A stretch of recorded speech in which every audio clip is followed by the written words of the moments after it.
ప్రతిపాదన పరిశీలనలో ఉంది. శ్రీ తన్నీరు హరీష్ రావు గారు. అధ్యక్ష, గౌరవ మంత్రివర్యులు సమాధానం ఒక రకంగా చెప్పాలంటే బాధ్యతారహిత్యంగా ఉంది, తప్పుదో పట్టించే విధంగా ఉంది. ఈ విషయంలో జాప్యం జరగడానికి గల కారణాలు ఏమిటి అన్నప్పుడు లేదండి అన్నారు. ప్రభుత్వం వచ్చి ఇప్పుడు దాదాపు 8వ నెల జరుగుతూ ఉంది. 8 నెలలు జరుగుతున్నా ఇంకా జాప్యం జరుగుతలేదు అని ఒక సమాధానం చెప్పారు. ఎప్పట్లోగా ఈ ప్రతిపాదనలు అమలు చేసి నియమిత రోజును ప్రకటించమవుతుందంటే ఇది పరిశీలనలో ఉంది అని గౌరవ మంత్రి గారు చెప్పారు. ఇది కాంగ్రెస్ పార్టీ మేనిఫెస్టో అధ్యక్ష. ఈ మేనిఫెస్టోలో page number 28 item number 14 TSRTC సిబ్బంది సంక్షేమం. ఆర్టీసీ కార్మికులను ప్రభుత్వ విలీన ప్రక్రియ పూర్తి చేసి 2 PRCల బకాయిలను వెంటనే చెల్లిస్తాం. వెంటనే అంటే 8 నెలలు సమయం సరిపోదా అధ్యక్ష? నంబర్ 1. నంబర్ 2, వచ్చే PRC పరిధిలోకి టీఎస్ఆర్టీసీ కార్మికులను చేరుస్తాం. నంబర్ 3, రాష్ట్ర ప్రభుత్వ ఉద్యోగులతో సమానంగా అన్ని వసతులు సదుపాయాలు కల్పిస్తాం. నంబర్ 4, ఆర్టీసీ బస్సులను ఆధునీకరించి విస్తరిస్తాం. అధునాతనమైన సౌకర్యాలతో కొత్త సర్వీసులను ప్రారంభిస్తాం. Number 6 and the last, RTC union పునరుద్ధరణకు అనుమతి ఇస్తాం. అయితే వారితో నా సూటి ప్రశ్నలు, నేను మంత్రి గారిని విషయాల్లోకి పోకుండా సూటిగా ప్రశ్నించదలుచుకున్నాను. మొదటి ప్రశ్న, గౌరవ మంత్రి గారు ఎప్పట్లోగా ఈ అపాయింటెడ్ డేట్ను ప్రకటిస్తారు? ఏ రోజు నుంచి ఆర్టీసీ ఉద్యోగులను ప్రభుత్వ ఉద్యోగులుగా గుర్తిస్తారు? పరిశీలనలో ఉంది, చూస్తాం చేస్తామని కాలయాపన చేయడం కాదు. ఒక ఖచ్చితమైన తేదీని ఈ సభ ద్వారా ఆర్టీసీ కార్మికులకు చెప్పాలని మీ ద్వారా గౌరవ మంత్రి గారిని కోరుతా ఉన్నా. క్వశ్చన్ నంబర్ 2, యూనియన్ పునరుద్ధరణ చేస్తామని మీరు హామీ ఇచ్చారు. ఆ యూనియన్ పునరుద్ధరణ ఎప్పట్లోగా చేస్తారు? ఈ మధ్య మాకున్న సమాచారం ఏంటంటే ప్రభుత్వం నుంచి యూనియన్ పునరుద్ధరించేది లేదు అని మీరు ఉత్తర్వులు ఇచ్చినట్టుగా మా దృష్టికి వచ్చింది. మీరు ఉత్తర్వులు ఇచ్చారా లేదా? ఇవ్వకపోతే ఎప్పట్లోగా యూనియన్ పునరుద్ధరిస్తారు? క్వశ్చన్ నంబర్ 3, ఆర్టీసీలో చనిపోయిన కార్మికులకు గతంలో మా బీఆర్ఎస్ ప్రభుత్వం ఉన్నప్పుడు చనిపోయిన పిల్లలకు వెంటనే పర్మనెంట్ ఉద్యోగం మేము ఇచ్చేవాళ్ళం. కానీ మీ ప్రభుత్వం వచ్చిన తర్వాత ఆ పర్మనెంట్ ఉద్యోగం అనే నిబంధన తీసేసి బ్రెడ్ విన్నర్ స్కీమ్ అనే స్కీమ్ పెట్టి కన్సాలిడేటెడ్ పే కేవలం 15,000 రూపాయల జీతం ఇచ్చి 3 ఏళ్ళు మీరు 15,000 జీతానికి పనిచేస్తే అప్పుడు పర్మనెంట్ చేస్తామని చెప్పి ఇలా చనిపోయిన కార్మికులకు మీ ప్రభుత్వం అన్యాయం చేసిన మాట వాస్తవమా? ఇది ఎందుకు తెచ్చారు? గత ప్రభుత్వం లాగా చనిపోయిన కార్మికుల పిల్లలకు వెంటనే రెగ్యులర్ ఉద్యోగం ఇవ్వాలని అడుగుతా ఉన్నాను. నంబర్ 3. క్వశ్చన్ నంబర్ 4, గౌరవ ముఖ్యమంత్రి గారు మంత్రి గారు నెక్లెస్ రోడ్లో ఆర్టీసీ కొత్త బస్సులు, మా ప్రభుత్వం ఆర్డర్ ఇచ్చిన బస్సులు వస్తే జెండా ఊపినరు, చాలా సంతోషం. Government is a continuous process. అయితే ఆ జెండా ఊపిన సందర్భంగా కార్మికులకు ఒక 300 కోట్ల చెక్కు చూపించారు ముఖ్యమంత్రి గారు. ఇగో మీ కార్మికులకు PRC బకాయిల 300 కోట్ల చెక్కు విడుదల చేస్తున్నా అని ముఖ్యమంత్రి గారు బకాయిలు ఇస్తున్నామని చెక్కు చూపించారు.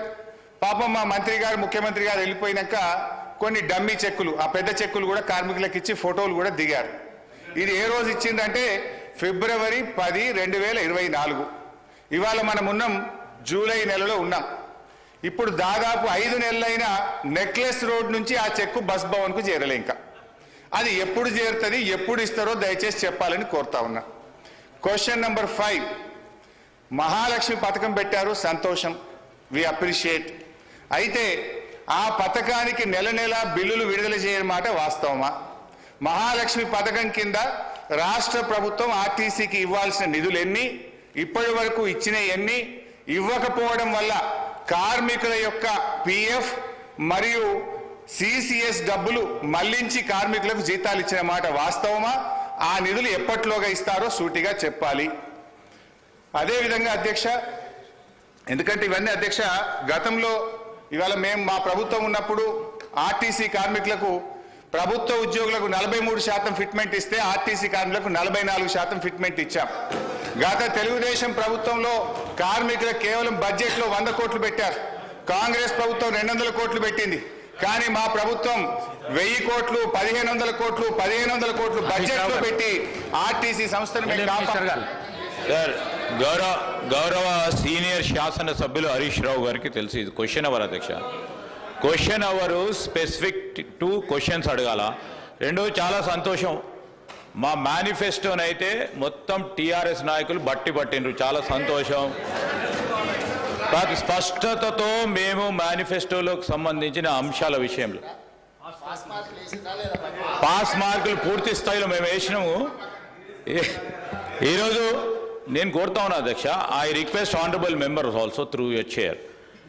సార్ ఇప్పుడు స్పెసిఫిక్ క్వశ్చన్స్ వేస్తే ఆన్సర్ రావడానికి ఆస్కారం ఉంటుంది. వాడు సీరియస్గా డిబేట్ మొదలుపెట్టిన అధ్యక్ష. 10 క్వశ్చన్స్ ఉన్నాయి, మీరు 11 o'clock వరకే సమయం ఇచ్చిండ్రు, 11 గంటల వరకే సమయం ఇచ్చిండ్రు. మీరు మంత్రులు కూడా మాట్లాడాల్సి ఉంటుంది కదా అధ్యక్ష. హరీష్ రావు గారు, మంత్రి గారు ఒక్క నిమిషం కంప్లీట్ చేయండి. సార్ నేను స్ట్రైట్ క్వశ్చన్లు వేసిన మంత్రి గారు తప్ప ఎక్కడ నేను ఆర్టీసీకి సంబంధం లేని విషయమో రాజకీయాల జోలికి పోలేదు. నేను స్ట్రైట్గా అడుగుతున్నా. అదేవిధంగా అధ్యక్ష, ప్రభుత్వం మనము ఆర్టీసీలో దివ్యాంగులకు, విద్యార్థులకు, ప్రభుత్వ ఉద్యోగులకు, జర్నలిస్టులకు మనం రాయితీతో బస్ పాస్లు ఇస్తాం. ఈ ప్రభుత్వం వచ్చిన 8 నెలల్లో ఆ రాయితీలకు చెందిన డబ్బు ₹1 ఇవ్వని మాట వాస్తవమా? ఆ డబ్బు ఎంత, ఎప్పట్లోకి ఇస్తారు, ఇవ్వకపోవడానికి గల కారణాలు ఏమిటి? దెన్ లాస్ట్ క్వశ్చన్ అధ్యక్ష, మనకు కార్మికులకు సంబంధించి మోటార్ ట్రాన్స్పోర్ట్ యాక్ట్ ఉంటుంది. డ్రైవర్లు కానీ కండక్టర్లు కానీ 8 గంటల కంటే ఎక్కువ పని చేయకూడదని ఉంటుంది. ఇందులో మహిళా కండక్టర్లు కూడా ఉన్నారు. కానీ వాళ్ళని 16 గంటలు 18 గంటలు పని చేయించడం వల్ల పని ఒత్తిడికి లోనై దాదాపు కొన్ని వందల సంఖ్యలో కార్మికులు చనిపోతున్న మాట వాస్తవమా? మహాలక్ష్మి పథకం వచ్చిన తర్వాత ఓవర్లోడ్ కావడం ద్వారా పని గంటల భారం పెరిగి దానికి సరిపడా మీరు డ్రైవర్లను కండక్టర్లను నియామక చేయకపోవడం వల్ల ఒక్కొక్కరు 16 గంటలు 18 గంటలు పనిచేసి కార్మికులు ఇబ్బంది పడుతున్న విషయం ప్రభుత్వం దృష్టికి వచ్చిందా? దానికి అనుగుణంగా కండక్టర్ల డ్రైవర్ల నియామకం ఎప్పట్లోగా చేస్తారు.